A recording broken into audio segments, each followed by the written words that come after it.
கண்டுபிடிக்கிறது மட்டும் இருப்பாங்களா இருக்கும். இல்ல மீதி 3 பேர் 7 பேர் கண்டுபிடிக்கிறதுல இருப்போம். ஏன்னா 4 பேர் வந்து முதல்ல ஒரு அணில இருந்து ஒரு நபர் போவார். நான் கேட்பேன், 4 ஃபுட் ஐட்டம்ல எதை அவர் சுவைக்க போறாருன்னு.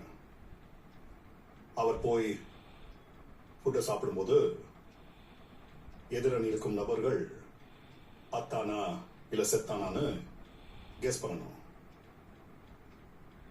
அவங்க கெஸ் பண்ணி முடிக்கிற வரைக்கும் சாப்பிடும் நபர் சாப்பிடணும்.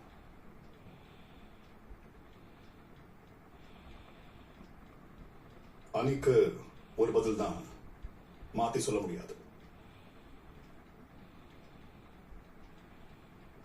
அந்த நபர் சாப்பிட்டு முடிச்சதும் எதிரணியிலிருந்து ஒரு நபர் வந்து இதே செய்முறையில் சாப்பிடுவார்.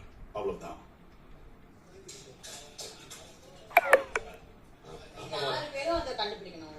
அவ்வளவுதான்.